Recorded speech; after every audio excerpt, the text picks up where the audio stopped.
How you doing there? Welcome back to Babylon Talmud.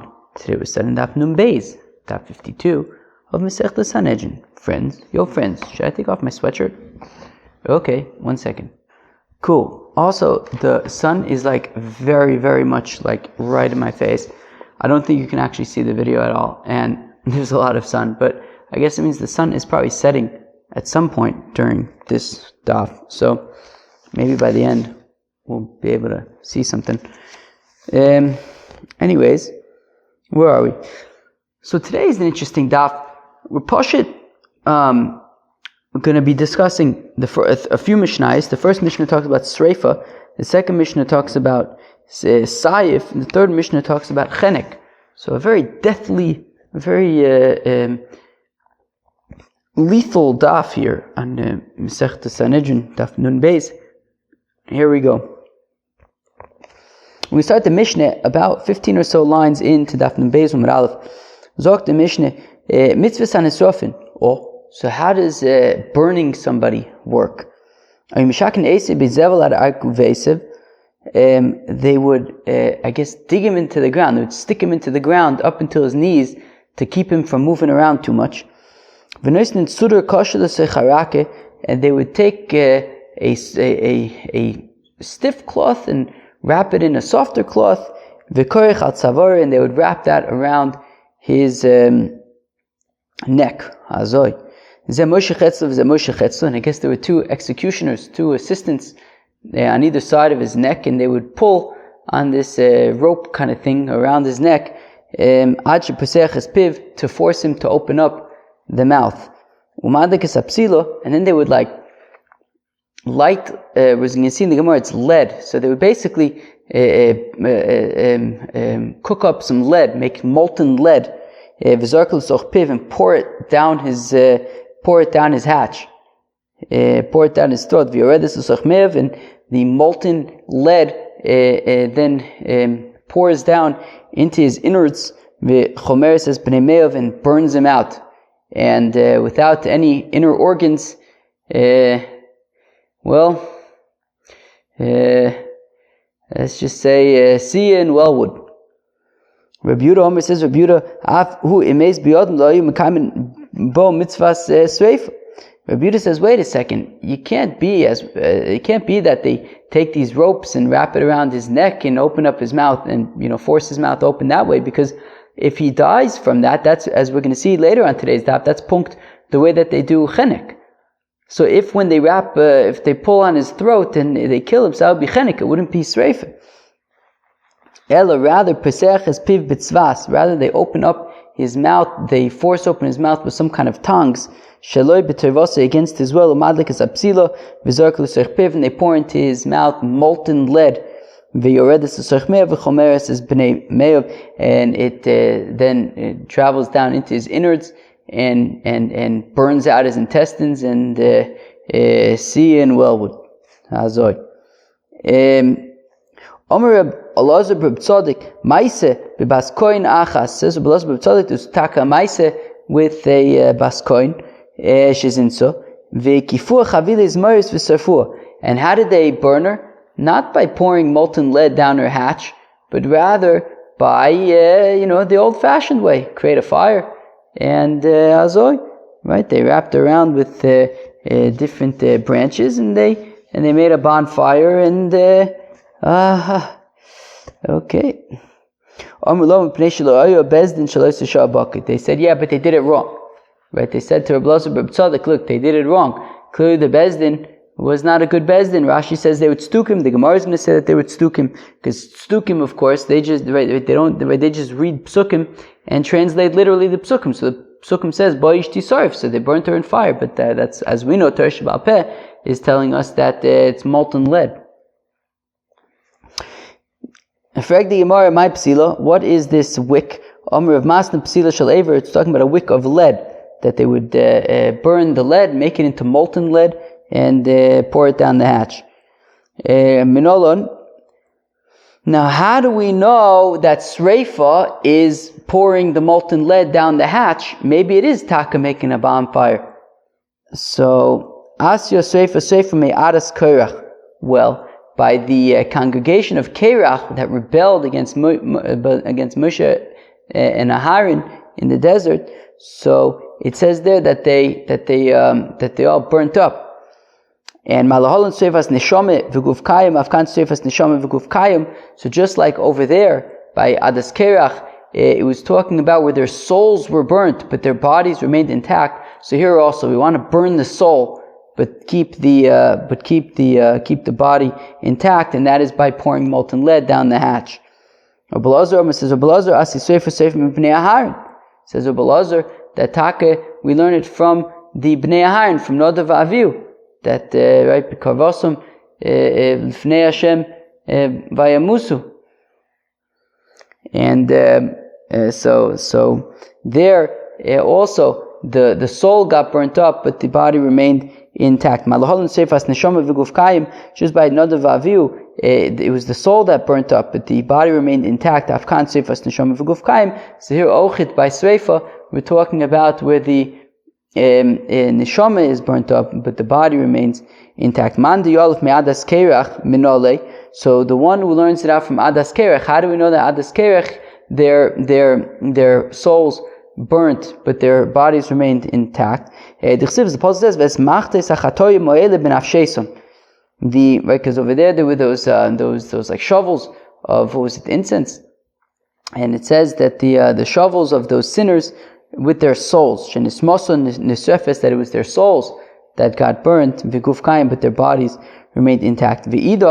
Now, according to the Rabbi Elazar, who learns it out from Nadav Avihu, he says, "Hayi sreifa mamish hi." No, so he would argue that by Adas Kerach, it was real sreifa, the body as well.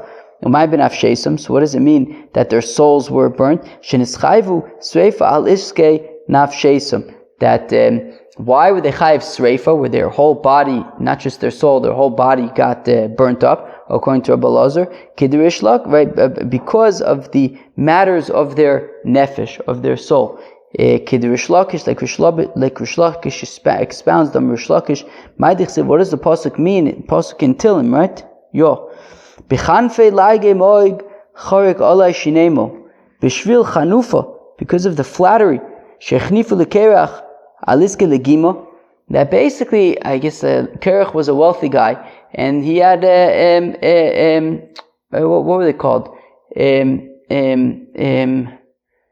people who hang out with the wealthy guy, the hanger-outers, the latcher-oners, the hang-oners, whatever they're called, and basically, they would hang out with him, and they would get all sorts of perks and good food and things like that, right? So again, b'shvil chanifa, because of the sucking up, shechnifa lekerach, that they sucked up to kerach, aliske legimos, that they get good food, charak alein shar shal gehenim shinov. So then the officer of hell, the minister of hell, he had a field day with them. And therefore, because of them, and because they were taking care of their souls and with food from Kerach, so therefore they're it was Al Iske. It was Al Iske Nafshosim, because they were taking care of their souls. So that is why they were chayiv. That ultimately led to joining together with Kerach, and then they found themselves in big trouble, and they were killed. Umadiyolf Bnei Aharon, or Belazar, who learns it from Bnei Aharon. Minole, how does he know that it was their souls that got burnt? Their bodies remained intact. Tichsev, as the Apostle says, "Vayemus lifnei Hashem," that they died before God. Ke'ein misa, it was, I guess, like death. Vidach ausreifa mamish havoy. Whereas the other opinion, who says that we learn enough from Adas Kerach, would say that no, by Novdov and Avihu, it was actual burning also their bodies. Umay dichsev amusu. What does it mean that they died? The aschil behu migavoy ke'ein misa. Okay, that it started internally like death, but ended up burning the whole body too. The Tana that we learn in the Brisa, Abi Yossi ben Dustay Yomer, Shnei chutin shel eish yosmi beis kodesh hakodashim, that there were two threads of fire that emanated from the Holy of Holies. V'nechel kula arban, the two threads split into two and became four. And two of the threads of of fire went into Nadav's shnaz, into the two threads went into his nostrils, and then the other two threads of fire went up Avihu's shnaz, v'sarfum, and then through the nostrils the threads of fire burnt out their insides. V'hoksiv, but the pasuk says v'toichal esom. How could it be that there's an opinion that it also destroyed their bodies? It says v'tochal osam. It ate them to the exclusion, right? Them specifically, excluding something else. What's it excluding? Their bodies. It was only their souls that got burnt. So no, the opinion that says that their body also got burnt would say osam v'lo b'gdeim, that it was their bodies and their souls, but not their clothing. Okay. V'neilef miparim anisrafim. 1 second. Why are we saying that we're talking about where their soul is burnt, but their body remains intact? Because we learn it out either from Adas Kerach or we learn it out from Nodav Avihu. But why don't we learn it out from the Parim Anisrafim, the cow offerings that are burnt entirely? Right? You just burn them in fire. So maybe we just burn the people in fire. So Malaholin Sefer Mamish, Afghan Sefer Mamish, just like by Parim Anisrafim, we're talking about real fire. So maybe here also we're talking about making a bonfire. So mistavim be'adam havale lemelef, we say meh. It makes more sense to learn out sreifa from people, right? From Adas Kerach, from Nodav Avihu, rather than from Parim Anisrafim. Shekein adam, because we're talking about people here, people getting sreifa, Nodav Avihu, Adas Kerach, Chotei, and they're all sinners, Neshame, and their souls were killed. Pigol, and none of them have pigol. That's a commented that none of them is shaykh pigol, whereas Parim Anisrafim, there is shaykh pigol by korbanis. Adar, we say fakert, Parim Anisrafim avdei lemelef. Wait, we should know it's better to learn out from Parim Anisrafim that it's mamish burning. Shekein machshir l'doris, because Parim Anisrafim, that's what you're supposed to do. You're supposed to burn them, right? That's what you're supposed to do there. And also sreifa, look, that's the mitzvah. You're supposed to do it that way, as opposed to Nodav Avihu, Adas Kerach, they were doing the wrong thing. Lidoris and Parim Anisrafim, the mitzvah of sreifa by capital punishment, those are things for all generations, as opposed to Adas Kerach and Nodav Avihu, those were one-time events. But Hanach Nefishin, but still, there were 4 similarities, 4 commonalities with Nodav Avihu and Adas Kerach, whereas there were only 2 commonalities with Parim Hanisrafim, so therefore we learn it out from Adas Kerach and Nodav Avihu. Mantiyolef me Adas Kerach. Now, according to the opinion who learns it out from Adas Kerach, my time lo yolef m'bnei Aharon, why not learn it out from the Bnei Aharon? Ahu sreifa mamish avoy. Well, because they would say that by Bnei Aharon it was mamish sreifa, the body as well. But v'neilef mino, so what? And what's wrong with that? Kilu, learn it out from Nodav Avihu. Sure, it's sreifa mamish. Okay, so we'll say that sreifa is sreifa mamish. It's mamish sreifa, not just the soul. Amar Nachman and Rabbi Barvu Amar Kro. What says of Nachman and Rabbi Barvu that the pasuk says that you have to love your fellow like yourself. Brolo misa yafa, and that extends as well to capital punishment. Even though the person's chayiv misa, still you give him the most humane, the best possible misa. Given the circumstances, and therefore better that you should have where just burn his soul but keep his body intact. Well, if we have Rav Nachman, so then why do we have to learn out these like Gezer Shavas of Sreifa? Just say therefore it means burning the soul and not the body. So ilav Gezer Shava, because if I didn't have the Gezer Shava, if all I had was V'ahavta l'recha kamocha, hava amino, I would have thought Sreifas Neshama V'guf Kayim. Lav Sreifa, I would have thought, but Sreifas Neshama V'guf Kayim it wouldn't be considered Sreifa for this. So, klal, at all. So therefore we need the Gzer Shava to say, no, it is considered Sreifa, just like it was by Nodav Avihu or the Adas Kerach. And also if it was only because of V'ahavta l'recha, so then just have lots and lots of wood, so that they burn very quickly, and therefore there won't be, at least V'ahavta l'recha, do it quick. So Kamaj Malon, so therefore we need the Gzer Shava to say that it's Sreifas Neshama V'guf Kayim, and you pour molten lead down the hatch. And there was a Maise where Moshe and Aharon were walking, and and Nadav and Avihu were walking behind Moshe and Aharon. And then all the Yidden were after Nadav and Avihu were behind them. Omar loy Nadav Lavihu. So Nadav says to Avihu, when are these two old fogies going to die? When's Moshe and Aharon already going to die already? And me and you, right? Nadav says to Avihu, we are now going to be able to be the leaders over here. It's going to be our show. So the Rebbeinu Shalom says to them, Hanir mi covers me. Hey, big shots. Let's see who's going to bury who. Let's see who's going to outlive who. Amr Papa says, Papa, Incha is what the people say. There are plenty of old camels that are carrying the hides of the younger camels, I guess. And basically, these young whippersnappers assumed that they would outlive their parents and become the de facto leaders of the Yidden. It did not turn out that way. Amr Belazar says, that if you have a Talmud Chacham who is spending too much time with an Amma Oretz, it sounds like probably in not the ways that you would expect from a Talmud Chacham. Maybe you have an Amma Oretz, he's a rich guy, and you have a Talmud Chacham all of a sudden who's getting too close because he's trying to get perks and stuff. He thinks he's cool hanging out with this wealthy fellow. Look what ends up happening. So initially, the Amma Oretz looks at the Talmud Chacham as if the Talmud Chacham is gold. Mamish, wow, look at this big Talmud Chacham. He's a special person. But see perimenu derm lekiton shel kesef. All of a sudden, the Talmud Chacham starts listening to the Amma Oretz, and all of a sudden, in the Amma Oretz's eyes, this Talmud Chacham isn't really actually such a great guy. He was downgraded from being like gold quality to being silver quality. And then when the Talmud Chacham starts receiving favors from the Amma Oretz, derm lekiton shel cheres. The Amma Oretz relates to the Talmud Chacham as like just a pitcher of earthenware, and once it breaks, shuv ein letakana, there's no longer any way of fixing it, keilu bichlal, nothing special eventually, and the Talmud Chacham kind of loses his reputation and his probably more, his I don't think dignity is the right word, but his what's the word? His I don't know, like realness, like integrity, probably. All right.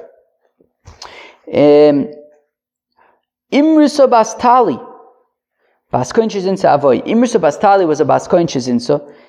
Akpa Rav Chama Bartuvia Chavile Izmaris V'Sarfa. So what did Rav Chama Bartuvia do? He wrapped her up in wood and he made a bonfire and burned her. So Amr Rav Yosef says, Rav Yosef Torah B'Tarte. Rav Chama Bartuvia made two mistakes. Torah B'Rav Masna. Number one, he made a mistake with Rav Masna, who says that that's not how you do it. You don't burn, you make a bonfire. Rather, you pour molten lead down the hatch. V'Torah B'Tanya. And also the following brisa, Uvasa el Kehanim Alevim vela Shefet Asher B'Yom Mehem. You come to the Kehanim and the Levim and to the judge in that day. Bizman sheyesh kohen yesh mishpat. That when there are Kehanim, when there's the Sanhedrin in the Lishkas Hagazis, there you go. When there's Sanhedrin in the Lishkas Hagazis, so then there are capital cases. Bizman she'ein kohen ein mishpat. But when there are no Kehanim in the Lishkas Hagazis, then there is no capital punishment, and therefore, what was Rav Chama Bartuvia doing, judging a capital case when there was no longer the Sanhedrin and the Lishkas Hagazis? So he made two mistakes. First of all, he shouldn't have made a bonfire, and number two, he shouldn't have been executing anybody at all. Amr Belazar B'Reb Tzadok Maaseh B'Baskoin Shezinsa V'Chulei. Now Reb Belazar B'Reb Tzadok had said, look, there was once episode Maaseh with a Baskoin Shezinsa, and they wrapped her up and made a bonfire. Amr Rav Yosef says, Rav Yosef Bezdin Shel Tzidukim Avoy. Look, it was a Bezdin, it was a court of Tzidukim that they don't hold of Torah Shabbat Peh. They just read the Psukim literally, and therefore it says, right, Bayish Tisarv, so they burnt her in fire. They made a bonfire, but that's wrong. So where am I? So Rav Yosef Bezdin Sheztukam Ava Hachi Amalahu. Okay, Zeu. Now, fact the Gemara. Hachi Amalahu v'Hachi Ahadrulei. Wait 1 second. Is this really what happened? Did Rabbi Elazar B'Reb Tzadok say that there was once? What did the Mishnah say? that once there was a Bas Kohen Shezinsa, that says Rabbi Elazar Bar Tzadok, that there was a story of the Bas Kohen Shezinsa, and they made a bonfire. And then the Chacham said, well, they were Tzidukim. Is that really what happened? Right, is this really what he said? And is this really what the Chacham responded? But we learn in a Brisa, Amar Rabbi Elazar Bar Tzadok says, I remember when I was a young fellow, Umurkav al Kseifa Shel Abba, and I was on my father's shoulders, I guess Rabbi Tzadok. And they brought in a Bas Kohen Shezinsa. Wow, there's so many Bas Kohen Shezinsas. And they made a bonfire. They made a bonfire. Amru loy kohen ayisa. And what did they respond? They said, but you just said that you were a young boy. Ve'ein mevin raya min hakohen. We don't bring proofs from young boys. No, so I don't understand. Is the Maisa like in our Mishnah that he says that that one time there was a Maisa with a Bas Kohen Shezinsa and they made a bonfire and they said to him, well, they were Tzidukim? Or is the Maisa that he says he was a young boy on his father's shoulders and there was a Maisa with a Bas Kohen and they responded, well, you're just a young boy. Which one was it? So, Shnei Maisim Havu. Well, Taka happened twice.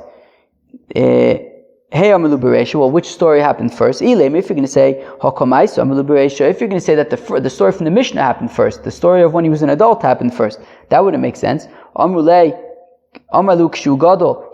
How would it make sense that first he relays the story when he was a Gadol? V'lo Ashkechu Bei, and they didn't listen to him. Amalu Kshu Kain v'Ashkechu Bei. What? You think that he would then say, okay, but when I was a baby I witnessed it, then they would listen to him? Of course not. Eloha Amalu Bereisha. No, rather it was the story that he first says, the story of when he was a Kain, and they said to him, Kain, you say, yeah, but you were just a young kid, and he says, well, actually, Kshugadol, that it happened Nochamo when I was an adult, but in that case he said, that's because that Bezdin didn't know what they were doing, they were Tzidukim. Azoy.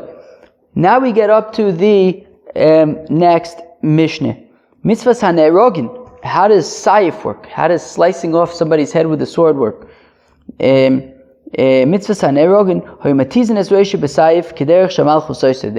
They would just slice off his head like the kings do. They would stand him up against the wall and take a sword, slice off the head. The guy would fall down on the floor, and then they would pick him up and take him to Wellwood. Rabbi Yehuda almost says, Rabbi Yehuda nivululo. The Rabbi Yehuda says, this is not nice. That's very degrading.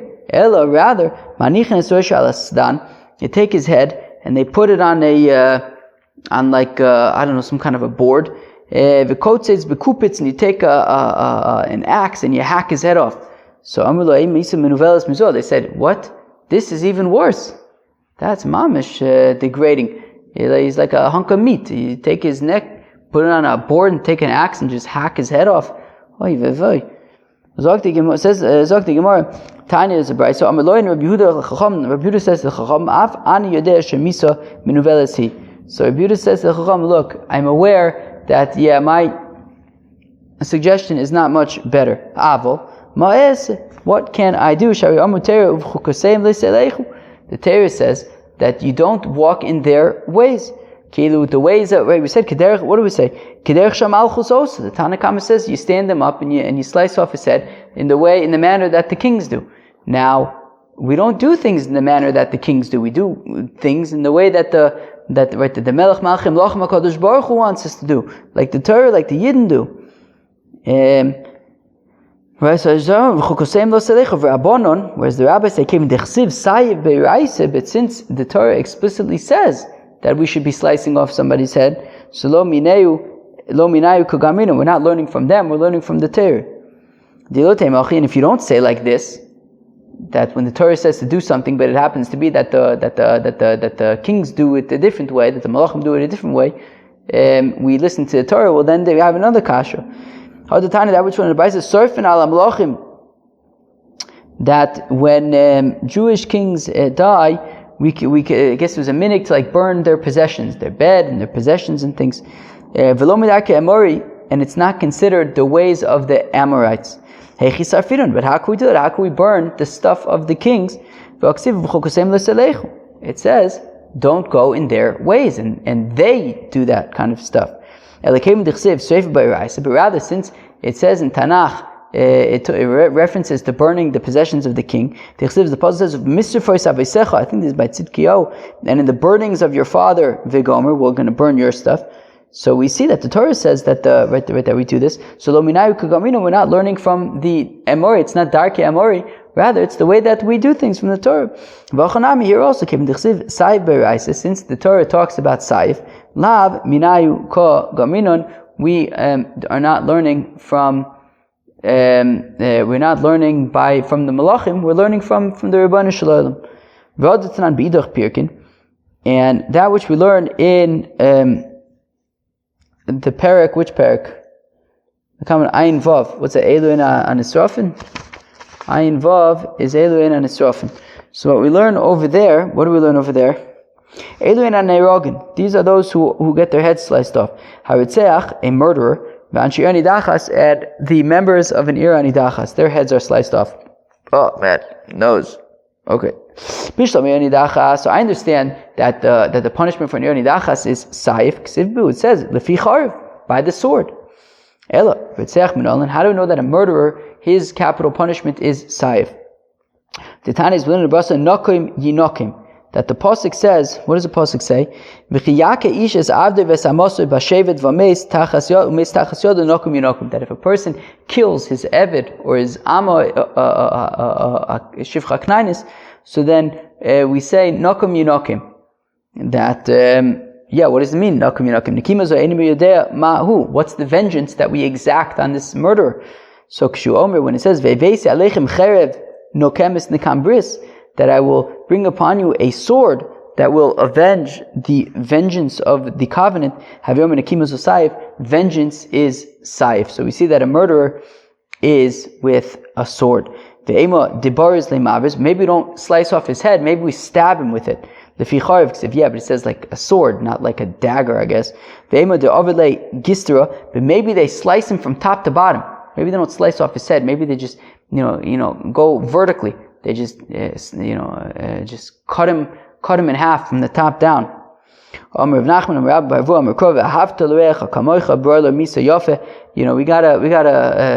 be menschlich even in capital punishment. We're not going to slice him from the top of his head right down his body. We're just going to slice off his head, just like just plop it off. Ashkan the katal avda by chorin minolan. Okay, so now we see. Okay, so we see that if you murder an eved, so then the punishment is saif. It's right. It says nokum yinokum, which we said is saif, which is the sword.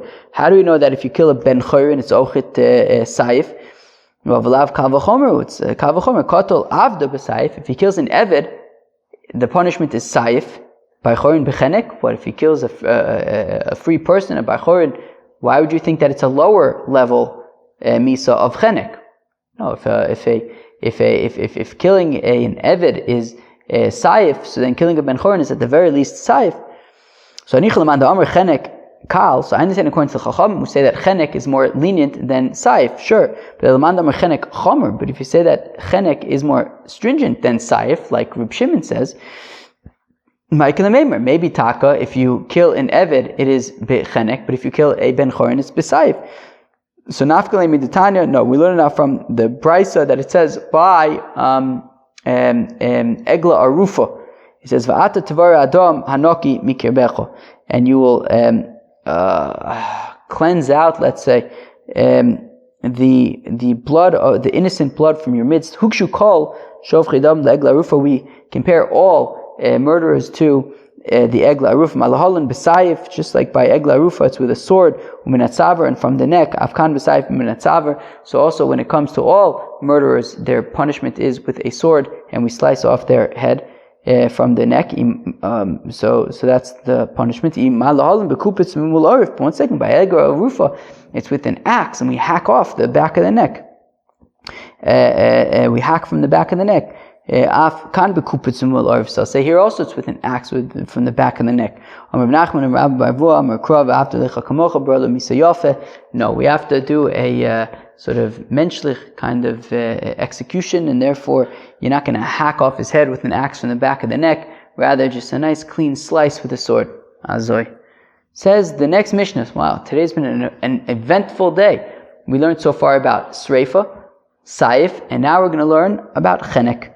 Mitzvah sanechnokin. How does chenek work? You might recognize this from earlier, from the first mission of the day, by Sreifa. They would stick him into the ground until his knees, so that he can't move around. They would put a stiff, cloth or something into a softer one, and wrap it around his neck. And then you have two executioners on either side, and they pull this rope in different directions until the fellow pashit expires. Says the Gemara, Tana Rabbanan, the rabbis taught, Ish prat likoin. All right, so this is talking about a married woman who has an affair. So it says Ish, so a man, prat likoin, to exclusion if it's a minor man, a young boy, Hashrina faseshes Ish, who has bia with the wife of a man, prat le'eshes kohen, to exclusion of if this woman is married or together with a kohen. So whether the boel is a kohen, whether the niv'eles, the wife, is married to a kohen, eshes re'eyu prat le'eshes acherim, and we talk about eshes re'eyu to the exclusion of Rashi says the wife of a kusi, but there's other girsos that say drumroll, goya, azoy. Anyways, fine. Wait, what's this? Okay, fine. Okay, fine. The wife of Leisha Sacherim. Okay, fine. Where am I? Okay. Mozumas b'chenek. Okay, there you go. So by Eishes Ish, the punishment is chenek. Atomer b'chenek. How do you know that by Eishes Ish the punishment is chenek? Maybe it's one of the other ones. Omad kol mokum shenemar misa bater istam ein atarashai lemoshcha lahachmir aleo el hakol lediv Rabbi Yoshe. Rabbi Yoshe says, look, the thing is, what does it say by Eishes Ish? It says most yumas shall surely die. Okay, with what? With what punishment? Well, I don't know. Well, since we don't know, we have to go with the most lenient of them, that being chenek. Now, of course, Reb Shimon would disagree and say it's saif, but okay, says Reb Yoshia, assuming like the chachamim, the most lenient punishment is chenek, and that is what the punishment is by Eishes Ish. Reb Yonasan Omer says, Reb Yonasan, right, that even if you hold like Reb Shimon, where the most lenient is saif, still the punishment is chenek, because lo mipnei sheikala, not because chenek is the most lenient per se, but ella kol misa amur b'torah stam eino ella chenek, that whenever you have a misa mentioned in the Torah stam, and we don't say which it is always going to default to chenek. Rabbi Omer says, Rabbi Nemar misa b'dei shamayim v'nemar misa b'dei hadam. We have a concept of misa b'dei shamayim, right? Misa by heaven as well as capital punishment. Ma misa amur b'dei shamayim misa she'ein ba roshem. So just like misa b'dei shamayim, there's no physical you just kind of die. Af misa amur b'dei adam misa she'ein ba roshem. So also when we talk about stam misa in terms of capital punishment, we're talking about where there's no physical markings, right? That it's already basically just strangle him to death, and as opposed to stoning, as opposed to slicing a head off. Here it's all you just kind of suffocate, I guess. They must streifa. But if that's the case, then why don't we suggest that it's streifa? Because streifa also, right? You pour molten lead down the hatch, and it's streifas neshama v'guf kayim. So midamer achmano bas koin b'streifa michlal deholav bas streifa. That, well, because the Torah specifies that dafka bas koin, the punishment is streifa, implying that in this case by Eishes Ish it's not going to be streifa. Fine, and therefore it's going to be chenek. It's not streifa, therefore it's going to be chenek, and there's no signs on the body. It's just the soul expires. Fine. That by Eishes Ish it's not streifa, it is going to be there for chenek. Bishlama le Rabbi Yonasan. So I understand according to Rabbi Yonasan, could come a farish Rebbe as Rebbe explained it. Taima, the reason. According to Rabbi Yoshia, how do we know that there is necessarily the capital punishment of chenek? I'll say that we're talking about the saif, and there is no chenek. So Amarava Abba Misas Gemara Gemilahu. Well, it's Alach al Moshe Misinai that there are 4 misas bezdin, the 4th one therefore being chenek, and the most lenient one would be chenek, according to Rabbi Yoshua, who holds like the Chachamim. So my love, mipnei shehi kala. So I'm sorry. Where so is Gemilahu? So my lo mipnei shehi kala. Kamifge beplukta to Reb Shimon v'Rabbanan. Right, exactly. And then this machlokas between Reb Yoshua and Reb Nosson is about, and what's the most lenient one? Reb Yoshua holds like the Rabbanan that chenek is the most lenient one, and therefore we're going to go with that. According to Reb Nosson, he holds like Reb Shimon that chenek is not the most lenient one, and therefore he learns it out as explained by Rabbi, that we're looking for a type of death that it's just the soul kind of departs. Azoy. I think we're going to stop over here. Very interesting daf today. We talked about all sorts of capital punishments. We talked about sreifa. We talked about hereg. We talked about chenek. Tomorrow we're going to get back to talking about some skila stuff. So, yeah, very, very fun stuff over here at Babylon Talmud.